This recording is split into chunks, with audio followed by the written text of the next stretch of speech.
Elena Vasquez stood in the center of the great crystal chamber, her hands bound with glowing chains that felt warm against her wrists. The Zephyrian High Council sat in a circle around her, their tall blue bodies draped in flowing robes that seemed to move like water. Each alien wore a mask made of polished metal that reflected the strange light coming from the crystal walls. She had been here for 3 days now. 3 days since they found her in their sacred temple with the ancient tablets. 3 days since they accused her of the worst crime possible in their society, touching the holy words that only their priests could read. Elena looked around the chamber. The walls rose high above her head, covered in symbols that glowed soft blue in the darkness. She recognized some of them from her work as a language expert. Others were completely new to her, but she had seen these symbols before, in the ruins on Kepler 442c. The largest of the Zephyrians rose from his seat. This was Kethmor, the high priest. His staff was taller than Elena herself, made from some kind of black stone that seemed to absorb light. Silver symbols ran down its length, and at the top sat a crystal that pulsed with inner fire. "Human," Kethmor said, his voice deep and musical. "You have committed the greatest sin against the divine order. You have touched the sacred tablets with your unworthy hands. You have looked upon words that were written by the gods themselves." Elena said nothing. She had tried to explain 3 days ago when they first brought her here. They had not listened then. They would not listen now. "The punishment for your crime is death," Kethmor continued. "But first, you must hear the words of judgment in the first tongue, the language of creation itself. You will not understand them, but the gods will know that justice has been done." The other council members began to hum, a low sound that seemed to come from the walls themselves. Kethmor raised his staff high above his head. The crystal at its top blazed with white light. Then he began to speak. The words that came from his mouth were unlike anything Elena had heard in any alien language. They were old, ancient, with a rhythm that reminded her of something she could not quite remember. The sounds rolled across the chamber like thunder, each word clear and powerful. But as Kethmor continued, Elena felt something strange happen. The words began to make sense, not all of them, but enough. She recognized patterns, structures, sounds that her mind connected to languages she had studied for years. Her eyes went wide. This could not be possible. Kethmor spoke of judgment and punishment, of divine law and sacred order. But he was making mistakes. Small ones, but mistakes nonetheless. He was using the wrong form of a verb here, the wrong ending there. It was like listening to someone speak Latin who had only read it in books. Elena tried to stay quiet, but the mistakes kept coming. Finally, she could not hold back anymore.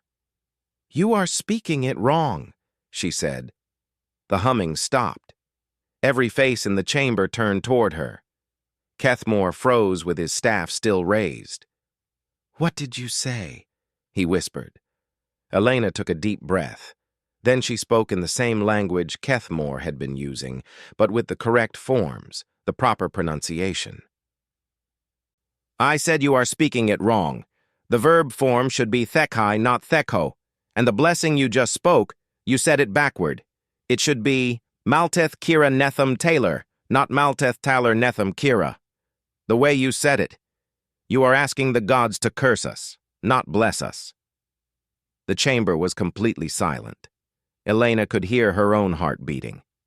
Then she continued, speaking the ancient words with perfect pronunciation.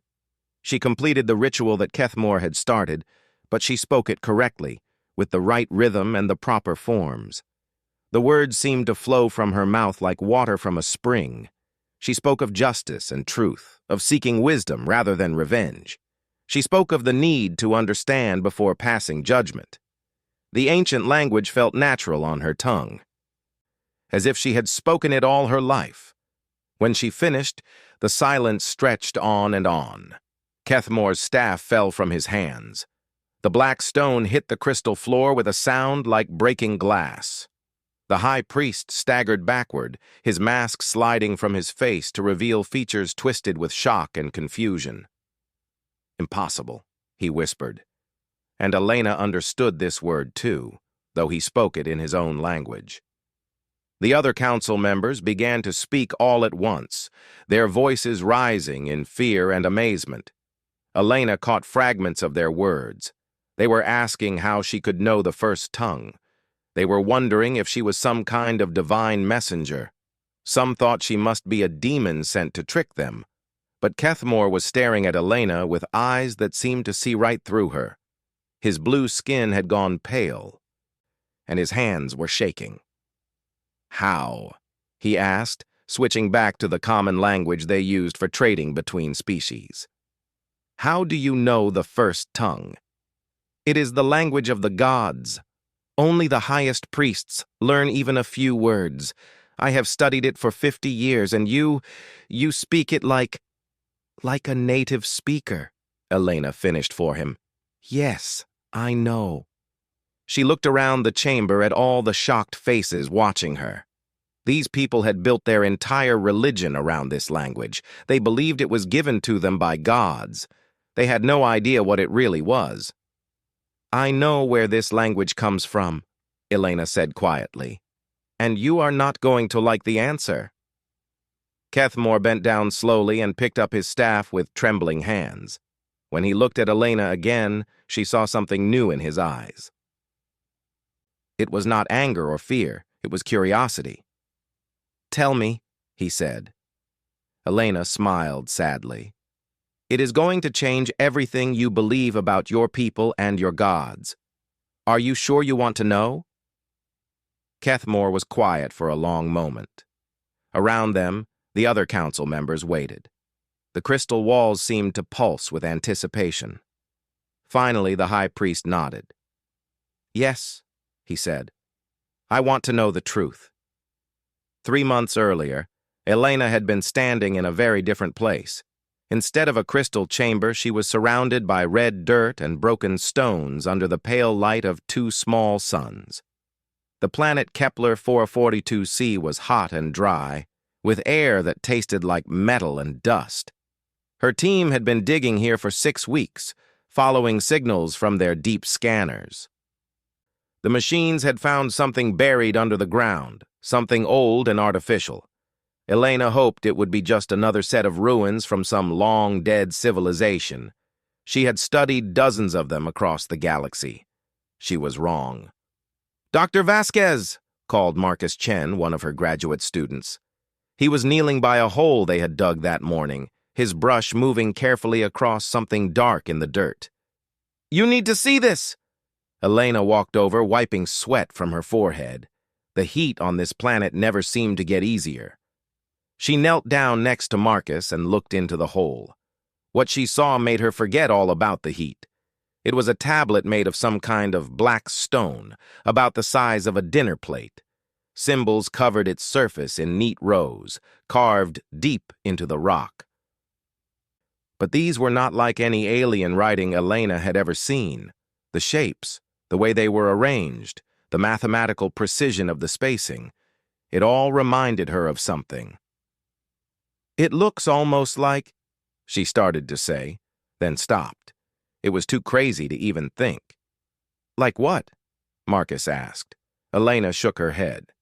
"Help me get it out of there. Carefully. We need to see the whole thing." It took them 2 hours to free the tablet from the earth. When they finally lifted it up, Elena saw that the back side was covered with symbols, too. These were different from the front, more complex, with small marks that looked almost like punctuation. "Take pictures," Elena said. "Document everything. Then we take this back to the ship." That night, Elena sat in her small cabin on the research vessel, staring at the images on her computer screen. The symbols from the tablet glowed green in the artificial light. She had run them through every translation program she had, but nothing came up. This was a completely unknown language, but it was not completely unfamiliar. Elena had spent 15 years studying ancient human languages. She knew cuneiform from Mesopotamia, hieroglyphics from Egypt, and dozens of other writing systems that humans had used thousands of years ago. This tablet reminded her of cuneiform, but it was different, more advanced, more precise. She worked through the night, comparing the symbols to everything in her database. By morning, she had found 17 clear connections to proto-human writing systems. Not direct matches, but similarities in structure and style that were too close to be coincidence. The next day, they found more tablets. Over the following weeks, Elena's team uncovered an entire library buried in the red dirt. Hundreds of stone tablets, all covered with the same precise symbols. Some were small, others as large as dinner tables. A few were made of different materials, metal that did not rust, crystal that still caught the light perfectly. Elena threw herself into the work of translation. She barely slept, barely ate. The symbols were starting to make sense, but what they revealed was impossible. The tablets were not just random writings. They were organized, purposeful. Some contained star charts that showed the locations of nearby solar systems with perfect accuracy. Others held mathematical formulas that were far beyond what any primitive civilization should have known. But the most shocking discovery came when Elena started to understand the grammar. The language on the tablets followed patterns that were almost identical to ancient human languages. The way verbs were formed, the structure of sentences, even the symbols used for numbers, all of it pointed to a connection with Earth. Elena tried to tell herself she was seeing things. It had to be coincidence, parallel evolution of language, nothing more. But the evidence kept piling up. Then she found the tablet that changed everything. It was smaller than the others, made of smooth white stone that felt warm to the touch. The symbols on it were different, too, more flowing, almost like handwriting instead of formal carved text. Elena worked on it for days before she realized what she was looking at. It was not a formal document or a star chart. It was a journal, someone's personal record of their experiences. And as she translated it, Elena began to understand that the someone was human. The journal told the story of a group of explorers from Earth who had come to this region of space over 50,000 years ago. They had found a young alien species on a nearby world, the ancestors of the Zephyrians. These early aliens were intelligent but primitive, still living in caves and hunting with simple tools. The human explorers had made contact. They had shared knowledge, taught the aliens about writing and mathematics and astronomy. They had even learned the aliens' simple language and taught them words from Earth. Over time, a trade language developed, a mix of human and alien words that both species could use. The humans wrote down the rules of this language on stone tablets so that future visitors could communicate with the aliens. But something went wrong. The journal's final entries spoke of a plague, some kind of disease that was killing the human explorers. They had to leave quickly, taking most of their technology with them. The tablets were left behind as a gift to their alien friends. The last entry was heartbreaking. The human explorer wrote about how the aliens had started to think of the trade language as sacred, given to them by gods from the sky. The humans had tried to explain that they were not gods, just travelers from another world. But the aliens did not understand. Elena sat back in her chair, staring at the translated text on her screen. If this journal was real, then the Zephyrian first tongue was not divine at all. It was a trade language created by human explorers 50,000 years ago. And if that was true, then Elena had just discovered evidence of ancient human space travel that predated everything historians thought they knew. She looked at the pile of tablets on her desk. There were hundreds more to translate, star charts that might show where those ancient humans had gone, technical manuals that could reveal lost technology, maybe even clues about what had happened to the explorers. Elena picked up her brush and started working on the next tablet. She had no idea that her discovery would soon put her life in danger, or that the peaceful aliens they traded with had built an entire religion around those long-ago human visitors. All she knew was that human history was much more interesting than anyone had ever imagined. Elena spent the next hour telling her story to the stunned High Council. She spoke slowly and clearly, using simple words so there could be no misunderstanding. She told them about the tablets, about the journal, about the human explorers who had come to their world 50,000 years ago. Kethmore listened without speaking. His face showed no emotion, but Elena could see his hands trembling as he gripped his staff. The other council members whispered among themselves, their voices growing louder as Elena continued. When she finished, the chamber fell into silence again. Finally, one of the council members stood up. Elena recognized him as Veltar, the second priest. His voice shook with anger as he spoke. "Lies," he said. "All of it. This human speaks blasphemy to save her own life. The first tongue was given to us by the Divine Ones. It has been so since the beginning of time." Several other council members nodded in agreement. Elena had expected this reaction. The Zephyrian religion was built around the idea that they were chosen by the gods to receive the sacred language. Her discovery threatened everything they believed. But Kethmore held up his hand for silence. "The human speaks the first tongue better than any priest in this chamber," he said quietly. "How do you explain that, Veltar?" "She is a demon sent to test our faith," Veltar replied. "Or perhaps she has stolen the knowledge somehow. But her story is impossible. Humans did not have space travel 50,000 years ago. Everyone knows they are a young species." Elena shook her head. "That is what we thought too. But the tablets prove otherwise. I have pictures, recordings, translations. I can show you everything." "Show us lies," another council member called out. "Show us tricks and false evidence." Kethmore stood up slowly. "Enough." His voice carried authority that made the others fall silent. "If this human speaks truth, then we must know it. If she speaks lies, we must prove it. Either way, we will investigate her claims." He looked directly at Elena. "You say you have evidence of these ancient humans. Where is it?" "On my ship," Elena said. "The tablets, the translations, all of it. But there is more. I believe there are records in your own temples that will support what I am telling you." "What kind of records?" Kethmore asked.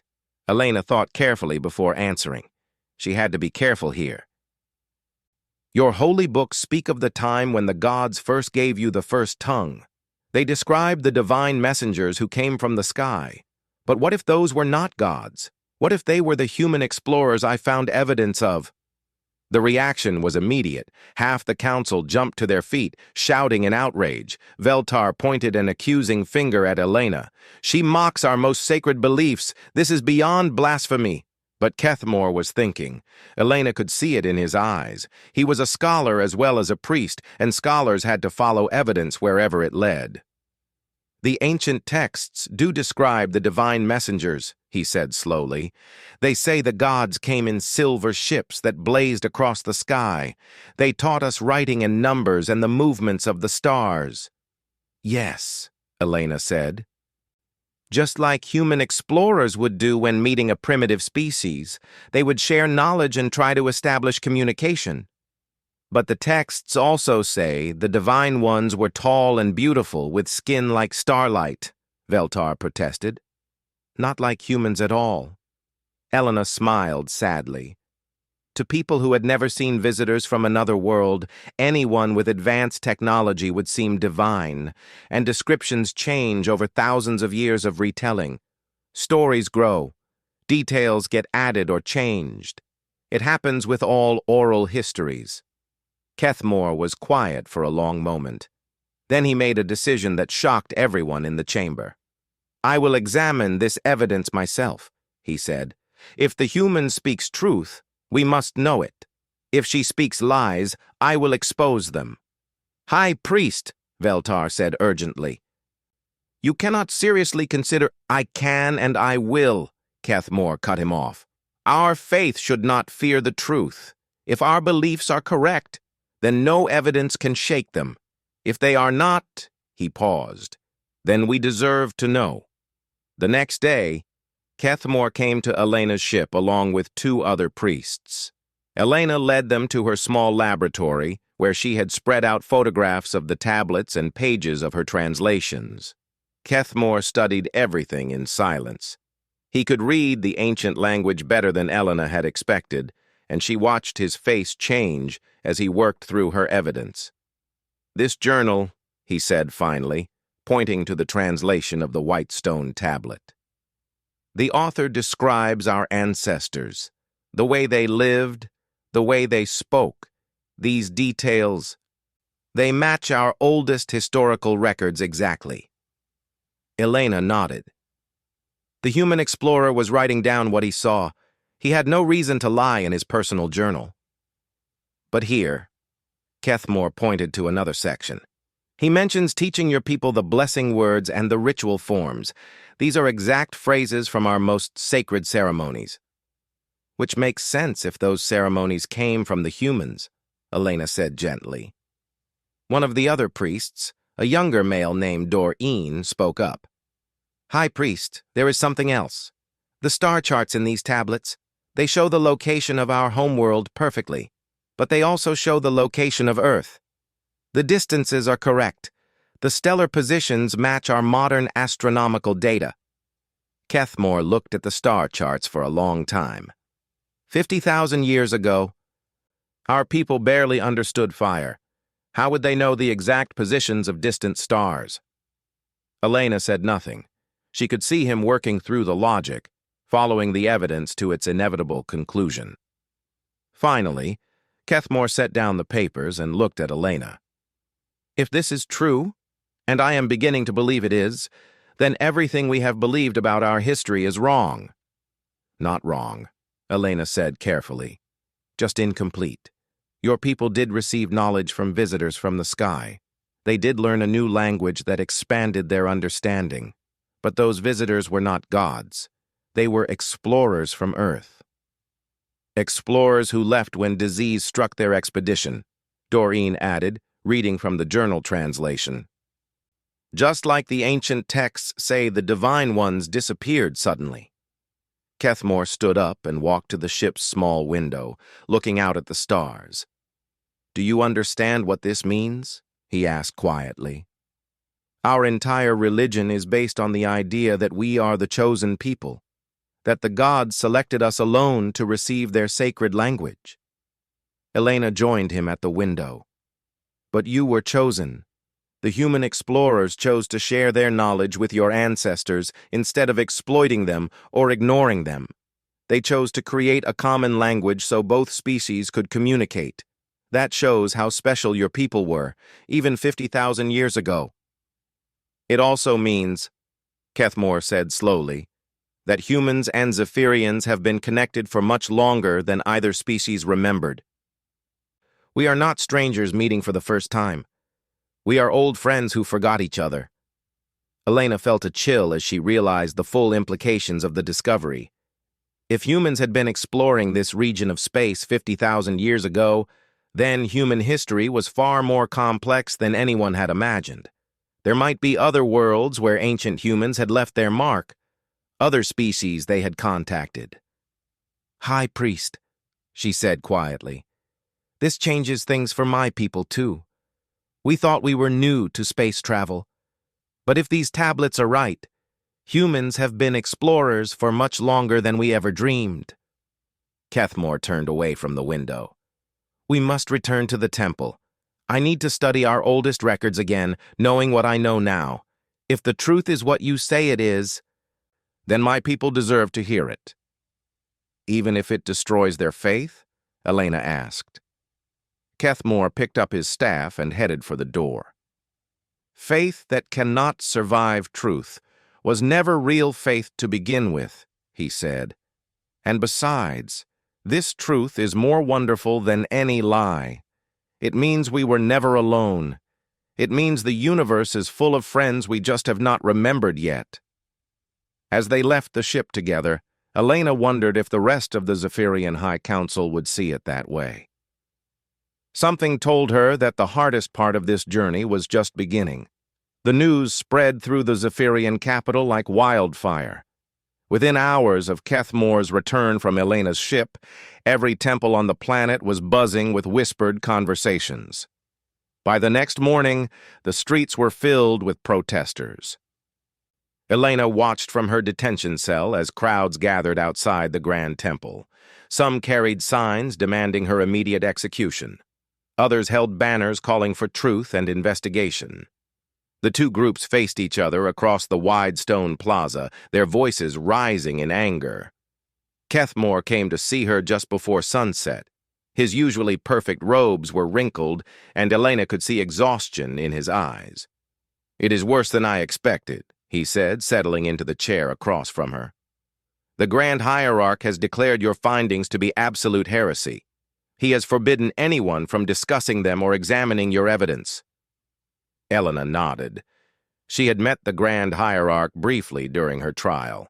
He was an ancient Zephyrian, older than anyone else on the High Council, and completely rigid in his thinking. "What about the other priests?" she asked. "Split down the middle," Kethmore replied. "The older ones stand with the Hierarch. They say faith requires no evidence, only belief. But many of the younger priests want to study your tablets. They ask questions I cannot answer without revealing what we discovered." Through the window, Elena could hear the protesters getting louder. Someone was giving a speech, though she could not make out the words. "Doreen is with the progressives," Kethmore continued, "along with about 20 other junior priests. They have been studying our oldest records just as I have. They are finding connections everywhere." "What kind of connections?" Elena asked. Kethmore pulled out a datapad and showed her a photograph of an ancient stone carving. "This is from our oldest temple, carved over 40,000 years ago. Look at the figures in the background." Elena studied the image. Most of the carvings showed typical Zephyrian religious scenes, priests performing ceremonies, people bringing offerings. But in the corners were smaller figures that looked different. They were shorter than the Zephyrians with different proportions. "They could be humans," Elena said slowly. "That is what we thought. And here." Kethmore swiped to another image. "This is from a temple on the other side of the planet, same time period.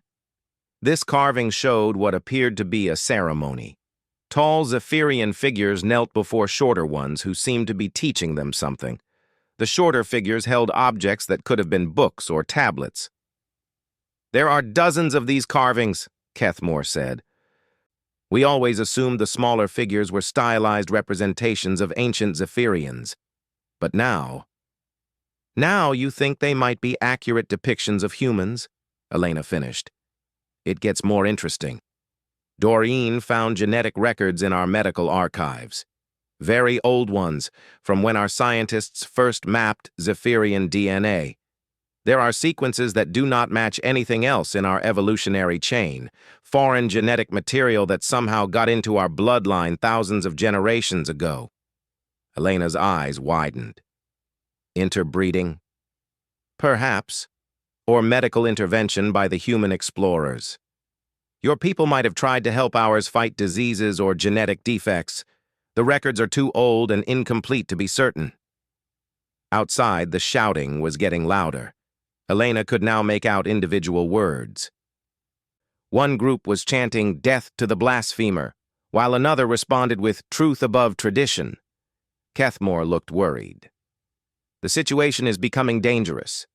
The Grand Hierarch has called for a formal trial of heresy, not just for you, but for any priest who supports your findings." "Including you?"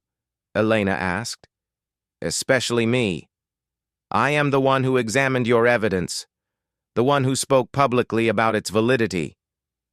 Kethmore set down his datapad and looked directly at Elena. "But I have made my choice. Truth is more important than my position or even my life.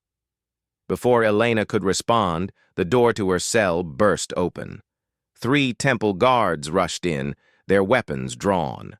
Behind them came Veltar, the second priest who had been so angry during the trial. "High Priest Kethamor," Veltar said formally, "by order of the Grand Hierarch, you are commanded to appear before the council immediately. You are charged with heresy and corruption of faith."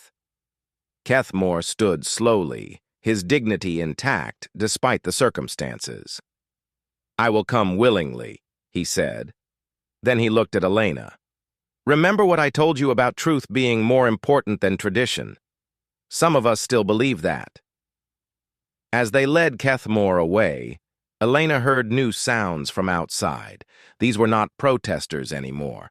These were the sounds of violence, breaking glass, screaming, the clash of weapons. An hour later, Doreen appeared at her cell door. His robes were torn, and there was blue blood on his face from a cut above his eye. "Dr. Vasquez," he said urgently, "we must get you out of here. The conservative faction has declared holy war against the progressives. They are arresting anyone who questions the traditional teachings." "What about Kethamor?" Elena asked as Doreen worked on the lock of her cell. "Under arrest. The Grand Hierarch has charged him with the ultimate heresy, denying the divine nature of the first tongue." Doreen got the lock open and gestured for Elena to follow him. "But the younger priests are not giving up. We have taken control of the Archive Temple on the east side of the city." They moved quickly through corridors that Elena had never seen before. Doreen led her down maintenance passages and through storage areas, avoiding the main halls where conservative guards might be patrolling. "Why are you doing this?" Elena asked as they climbed a narrow staircase. "Why risk your lives for information that threatens your religion?" Doreen paused at a door and listened for sounds from the other side. "Because it does not threaten our religion," he said quietly. "It makes it bigger, better, more amazing." "How can you say that? Everything I discovered contradicts your core beliefs." "No," Doreen said, opening the door and checking the hallway beyond. "It contradicts our assumptions about our core beliefs. The truth is that we were chosen to receive knowledge from travelers from the stars. The truth is that we were considered worthy of friendship and education by an advanced species. The truth is that our ancestors were remarkable enough to earn respect from beings who came from another world." They stepped into the hallway and hurried toward an exit Elena had not seen before. "For thousands of years," Doreen continued, "we believed we were special because God spoke to us in a divine language. Now we learn that we were special because real people from another world thought we were worth talking to. Which is more amazing, being chosen by mythical beings or being chosen by real ones?" Elena had to admit that he had a point. They reached the exit and found themselves in an alley behind the temple complex. In the distance, Elena could see smoke rising from several parts of the city. The sound of conflict echoed off the buildings. "Where are we going?" Elena asked. "To the Archive Temple," Doreen replied. "We have your evidence there, and we are going through every ancient record we can find. If we are right about the connection between our species, there should be more proof in our oldest documents." "And if you find that proof?" Doreen smiled, despite the blood on his face and the danger they were in. "Then we are going to change history for both our peoples. We are going to prove that humans and Zephyrians are not strangers meeting for the first time. We are family, reunited after 50,000 years apart." As they made their way through the burning city, Elena wondered if the truth they were seeking would be worth the price both species might have to pay for it. The Archive Temple was unlike any building Elena had ever seen. Ancient beyond measure, its walls were carved from a single massive crystal that seemed to glow with its own inner light. Inside, thousands of stone tablets lined the walls from floor to ceiling, each one a piece of Zephyrian history. Doreen led Elena through halls filled with young priests working frantically. They sat surrounded by piles of tablets, their translation devices glowing as they worked to decode texts that had not been read for centuries. "We have been here for 3 days," Doreen explained as they walked.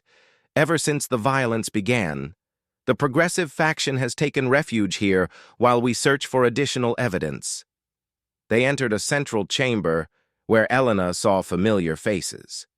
About 30 Zephyrian priests sat in circles. Some she recognized from the trial. They looked up as she entered, their expressions mixing hope and desperation. "Dr. Vasquez," one of them called out, "please help us understand these symbols. We think we have found something important, but the language is too archaic for our translation programs." Elena knelt beside the priest and looked at the tablet he was studying. The symbols were indeed old, carved in a style that predated everything else she had seen in Zephyrian writing. But as she studied them, she realized they were not purely Zephyrian at all. "This is a mixed language," she said slowly.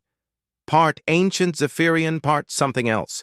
Something that looks like—" She paused, hardly believing what she was seeing. "Like proto-human cuneiform." "What does it say?" Doreen asked urgently. Elena worked through the symbols carefully. The tablet was clearly very important. It was larger than most others, made of precious materials, and the carving was extremely precise. "It is a treaty," she said finally. "An agreement between the Sky Travelers and the people of the Crystal Caves. The Sky Travelers agree to share knowledge of writing, numbers, and star wisdom. The people of the caves agree to help the Sky Travelers find safe harbor and healing for their sick." The room fell completely silent. "There is more," Elena continued. "The Sky Travelers promise to return when the people of the caves have grown wise enough to travel between stars themselves. And the people of the caves promise to preserve the shared language until that day comes." She looked up at the faces around her. "This is not just a historical document. It is a promise between our species. A promise that we would meet again someday." Doreen sat down heavily. 50,000 years later, and we finally kept that promise. Suddenly, the great doors of the Archive Temple burst open. Conservative guards poured in, followed by the Grand Hierarch himself. The ancient Zephyrian's robes blazed with religious symbols, and his staff was crowned with crystals that burned like stars. "Seize the heretics," he commanded. "All of them, the human most of all." But before the guards could move, another voice echoed through the chamber. "Stop!" Everyone turned. Kethmore walked through the doorway, but he was not alone. Behind him came dozens of Zephyrians, not just priests, but ordinary citizens. Young and old, rich and poor, they filled the chamber until it was packed with people. The Grand Hierarch stared in shock. "High Priest Kethmore, you are under arrest for heresy. How dare you—" "How dare I speak truth?" Kethmore interrupted. "How dare I follow evidence wherever it leads? Grand Hierarch, look around you. These people are not here because I commanded them. They are here because they have heard the real story and they want to know more." Elena realized that word had spread far beyond the temples. The entire city now knew about her discovery, and many Zephyrians were choosing truth over comfortable lies. Kethmore walked to the center of the chamber and raised his staff. "Grand Hierarch, I challenge you to formal debate. Let all these people hear both sides of this question. Let them decide for themselves what to believe." The Grand Hierarch's face twisted with anger, but Elena could see he was trapped. In Zephyrian culture, no priest could refuse a challenge to formal debate, especially not in front of so many witnesses. "Very well," the old priest said. "But when your heretical theories collapse under examination, you will accept the traditional punishment for blasphemy." "And if I prove my case," Kethmore replied, "you will accept that our understanding of our history must change." The debate that followed lasted for hours. Elena watched as Kethmore presented tablet after tablet, carving after carving, genetic record after genetic record. He showed the linguistic connections, the astronomical accuracy of ancient star charts, the archaeological evidence from Kepler 442c. The Grand Hierarch countered with religious texts and traditional interpretations. He spoke of faith and the danger of questioning divine truth. But Elena could see that the crowd was not convinced. They wanted evidence, not just assertion. Finally, Kethmore played his strongest card. He brought out the treaty tablet that Elena had just translated and read it aloud in both the ancient mixed language and modern Zephyrian. When he finished, the chamber was absolutely silent. Then one person started clapping, then another. Soon the entire crowd was applauding, and many were crying. Elena saw wonder and joy on their faces, not fear or anger. The Grand Hierarch stood alone among his guards, looking suddenly very old and very tired. "The people have chosen," Kethmore said gently. "Not heresy, but expanded truth. Not the destruction of faith, but its evolution." The Grand Hierarch looked around at the faces surrounding him. Slowly, he set down his staff. "Perhaps," he said quietly, "it is time for this old priest to learn some new truths."